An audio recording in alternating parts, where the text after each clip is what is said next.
There's a very specific feeling most people describe when they first meet someone with strong narcissistic traits. They say things like, "I've never connected with anyone this fast. It felt like they really saw me, like I had finally found someone who just got it." And here's the uncomfortable truth: that feeling was real.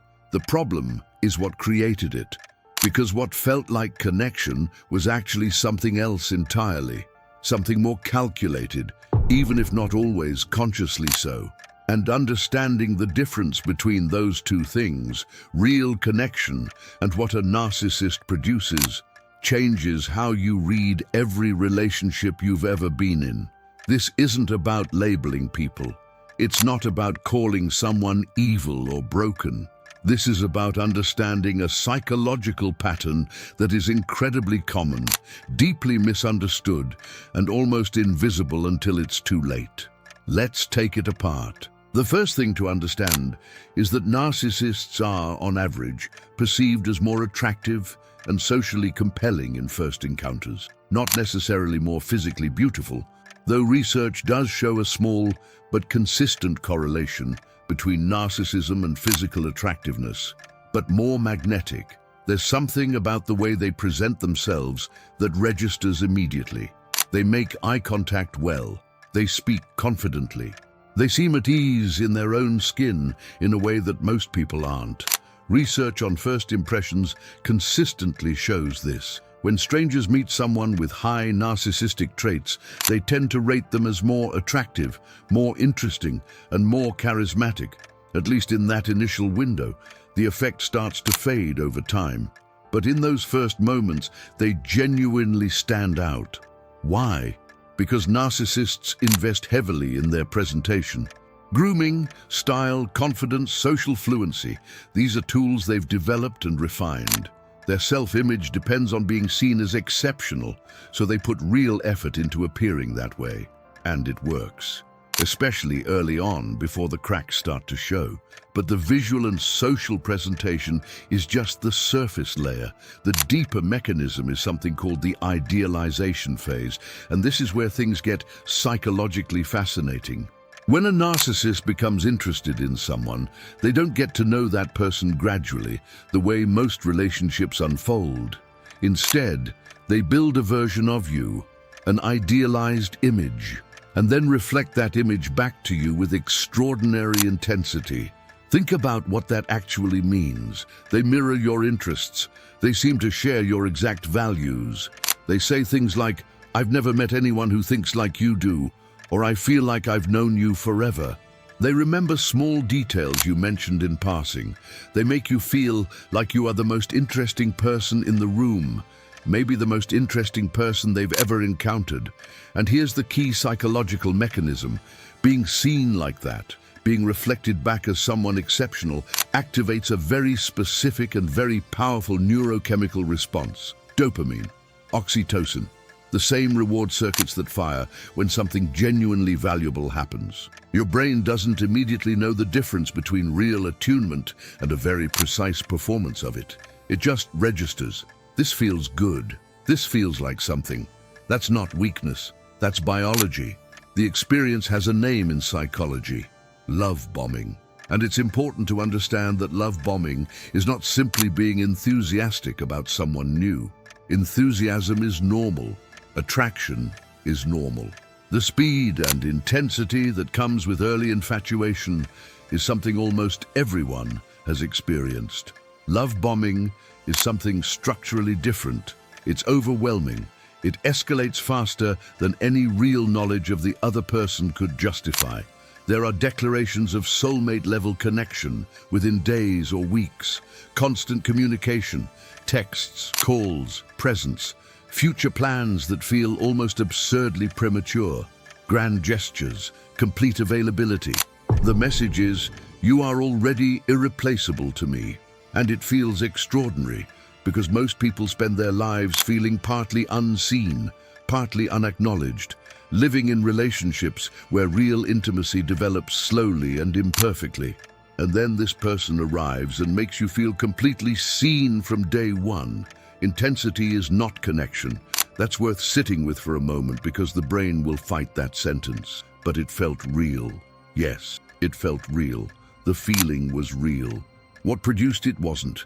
The idealization phase is not fundamentally about you. Clinically, what's happening is that the narcissist projects a version of themselves, an idealized, split-off self, onto the new person.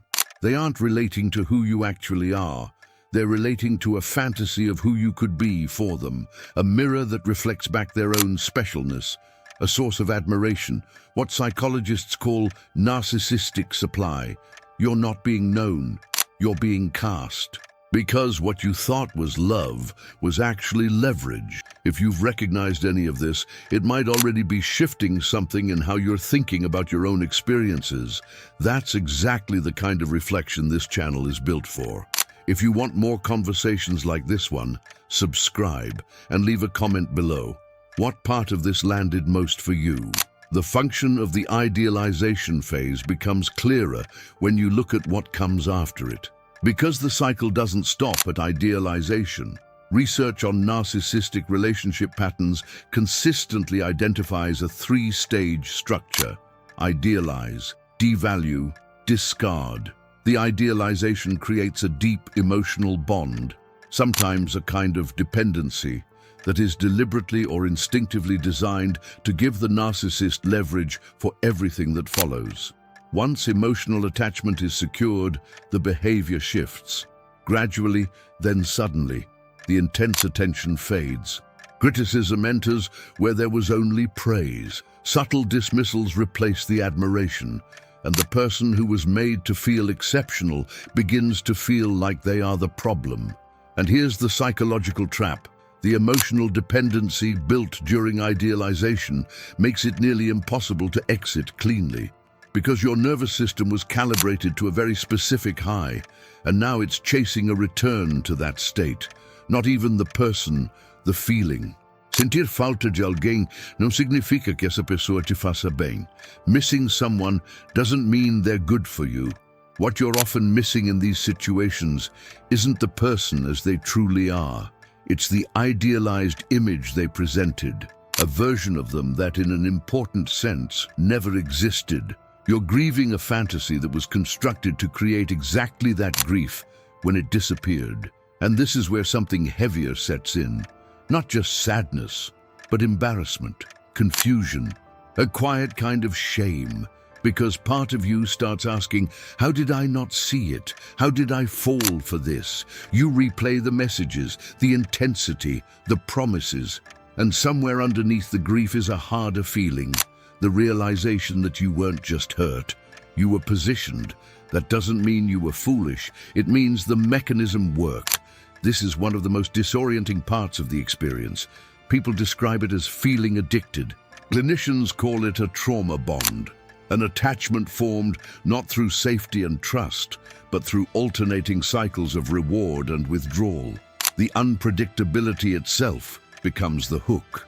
The brain adapts to intermittent reinforcement the way a gambler adapts to a slot machine. Inconsistency doesn't signal danger, it signals keep trying. Now here's the part that most explanations miss. The idealization phase doesn't just affect the target.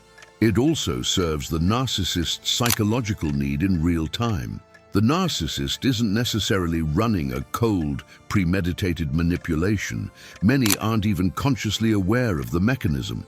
What's happening is that the idealization, the act of finding someone perfect, special, a soulmate, also temporarily satisfies their own deep need to feel exceptional by association. I am chosen because I chose someone extraordinary. The target becomes a mirror, and the narcissist watches themselves reflected in that mirror with relief and excitement. This is why the phase ends when it does. The person you're getting to know, the real and imperfect human being you are, eventually fails to match the fantasy that was projected onto you. You disagree, you have bad days, you need things they didn't expect. You become, in other words, real, and reality disrupts the fantasy. The target didn't change, the projection just wore off. Being chosen is not the same as being valued, and understanding that distinction is one of the more important things anyone can carry into how they read early romantic intensity. There's another dimension worth examining here, which is why certain people are more susceptible to this pattern than others. It's not random, and it's not about being naive or unintelligent. Research and clinical observation point consistently toward a few specific vulnerability factors: high empathy, a tendency to see the best in others, unresolved attachment wounds from earlier in life, particularly patterns that formed around inconsistent caregiving, people who learned early that love required them to manage someone else's emotional states.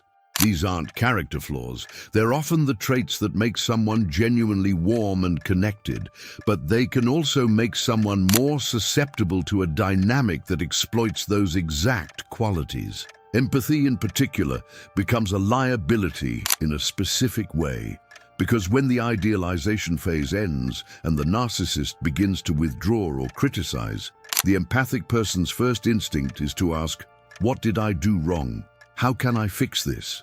That reflexive self-examination, usually healthy in relationships, keeps the person anchored to the hope that the original connection can be recovered. If they just try hard enough, if they just understand better, if they just become again whoever they were when they felt so perfectly seen, but that person was never really seen. The mirroring was the message. So what does understanding this actually do for you? When you know this mechanism exists, you start reading certain signals differently. Excessive intensity very early on is no longer just flattering. It becomes a data point. Why this fast? What is this pace actually reflecting? Real connection builds on actual knowledge of someone. It requires time because it requires revealing, and revealing takes time. The sense of being completely understood immediately, that is almost never real. Understanding takes time. It requires exposure to your contradictions, your moods, your inconsistencies. A person who claims to deeply understand you after 2 weeks doesn't know you. They know the version of you that showed up while you were also being charmed. Mirroring that feels uncanny. When someone seems to share every value, every taste, every perspective, is another signal. Not a disqualifying one on its own, but one worth tracking. Real compatibility is usually less frictionless than that. Real people disagree on some things. Real connection includes the small surprises and mismatches that come with actually encountering another human being. Declarations of uniqueness. "I've never felt this before, you're different from anyone I've known," used very early, without any basis in real knowledge of you, are not signs of connection. They're signs of projection. This is what a red flag actually is. Not evidence of someone's badness, evidence of a pattern, a structural feature that says, slow down, look more carefully, let time do what time does. When the idealization phase is understood at a mechanistic level, the whole experience becomes legible in a new way. That overwhelming feeling at the beginning, the sense of having finally been found, finally been seen, was a neurochemical response to very specifically calibrated stimulation. Your dopamine system was activated. Your attachment system was engaged. The signals that usually track genuine safety and connection fired, but they were triggered artificially, not by real attunement, but by a performance of it. That's not your failure. It's how the brain works. The problem isn't that you felt it. The problem is not knowing that the feeling can be produced this way, because once you know that, you don't have to stop feeling, you just have to stop treating the intensity of a feeling as proof of the reality beneath it. Intensity is information. It's not validation. The brain will always respond to being idealized. That doesn't mean you're being loved, it means you're being used as a mirror. And the sooner that distinction is visible, the sooner you can tell the difference between a relationship that's moving fast because something real is happening, and one that's moving fast because someone needs something from you before you have time to see clearly. Real connection doesn't need to rush. It doesn't need to overwhelm. It doesn't arrive already knowing you completely. It arrives curious, a little uncertain, willing to take time, because that's what it actually takes to know someone. Connection grows, projection performs. If conversations like this shift how you see your own experiences, that matters. Subscribe if you want to keep understanding these patterns more clearly. And if something here felt familiar, leave a comment. Not for the algorithm, but because naming it changes how you relate to it. That's how clarity starts.